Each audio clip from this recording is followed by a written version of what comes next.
Now, we learned last week that the FBI is investigating former CIA Director John Brennan and former FBI Director James Comey for possible false statements to Congress. That's just for starters, I would suggest. And of course, incredibly, the left that weaponise the DOJ to persecute their political opponents. They're now playing the victim, Josh.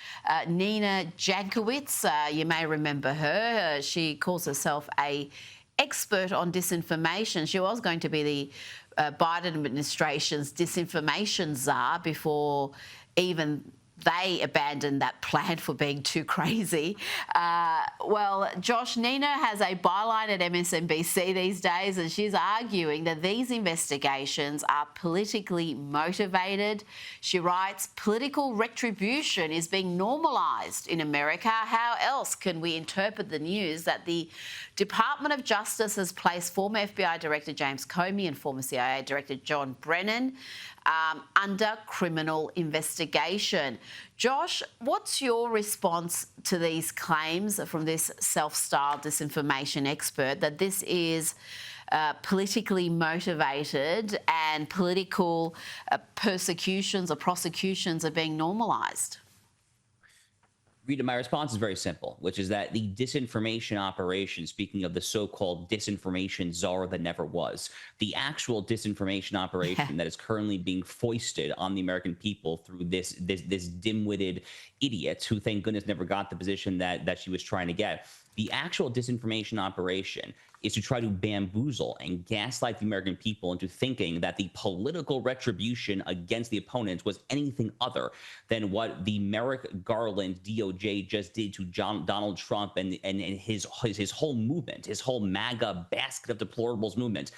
What the Democrat lawfare complex has done, Rita, over the past few years, we're going to pay the price in this country for years and years, perhaps even decades to come. They have upended every rule. They have set us back hundreds, perhaps thousands of years. The rule of law exists in Western-style democracies. It is preserved in the U.S. Constitution to prevent exactly the sort of malfeasance of singling out your top political foe, who in this case happened to be a former and now we know future president of the United States, and trying to fabricate all sorts of ridiculous charges in multiple jurisdictions, trot him out for the mugshot there with Fonnie Willis in Fulton County, Georgia. We have seen no justice for these total malcontents whatsoever. Where is the justice for the Democrat lawfare complex? That is the retribution on political opponents, not this stupid stuff about James Comey and John Brennan, which, by the way, we actually have not gotten any justice for Russiagate to this day at all. All we have is Kevin Kleinsmith, who forged the FISA warrant on Michael Flynn and the others back in 2015.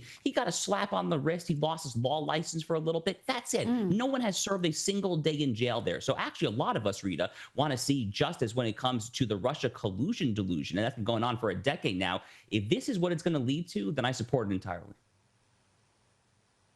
Well, that was going to be my next question, because this just seems to be the tip of the iceberg.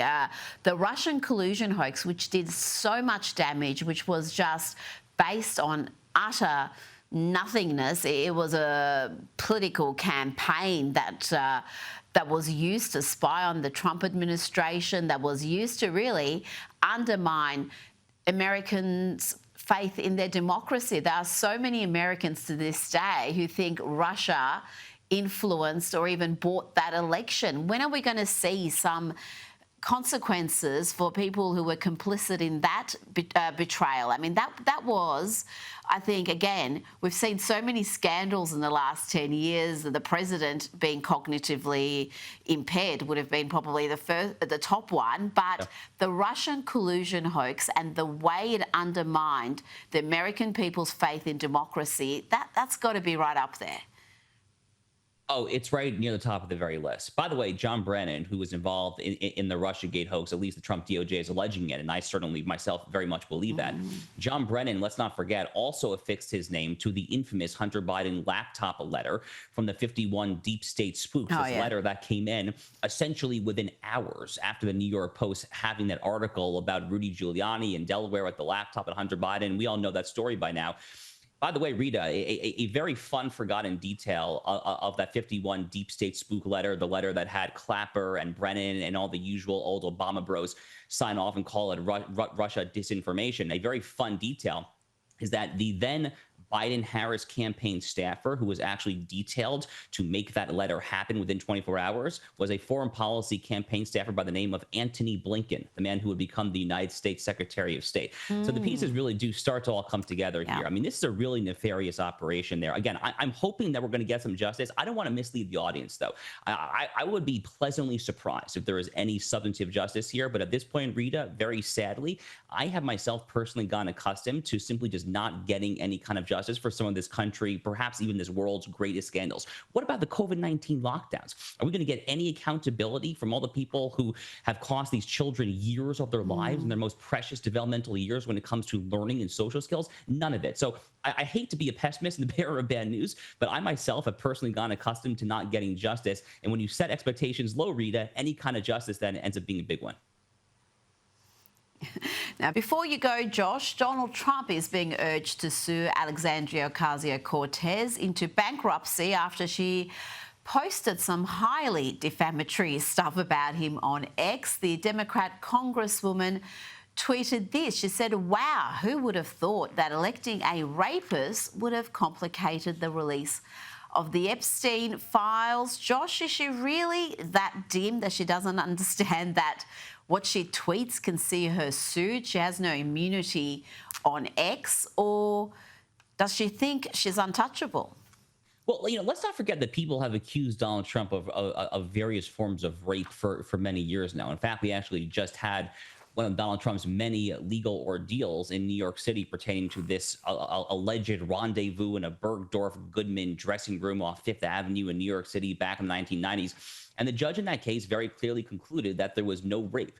There was perhaps some sort of maybe kind of sort of sexual harassment or misdeed, but there was not anywhere remotely even close to rape. So there's actually been a legal ruling establishing this in very recently. So Alexandria Ocasio-Cortez is not just wrong. She is absolutely, according to a New York court, again, just in the past year and a half, 2 years, she is easily setting herself up for very legitimate defamation. By the way, given Donald Trump's litigious nature, he's nothing if not litigious. We know that about Donald Trump over many decades now. How stupid you have to be to put this out there. I mean, like, how dumb do you actually have to be? I mean, holding aside the truth for a second, like, why would you subject yourself to this? Like, the guy loves his lawyers. He loves sending cease and desist letters. He loves kind of lawyering up there. The guy lives and breathes the legal drama of the courtroom. Why would you do this? I mean, it frankly says more about Alexandria Ocasio-Cortez's utterly appalling stupidity, frankly, than anything else. Well, yeah, he's had a couple of big wins recently too, hasn't he, Josh, with ABC and CBS. So, yeah, he'd probably have an appetite for launching some legal action. But I think she would enjoy the attention. She could play the victim again. The president's coming after me personally. He wants to bankrupt me. And it will just give her so much more airtime. Josh Hammer, thank you so much for your time tonight. Thank you, Rita.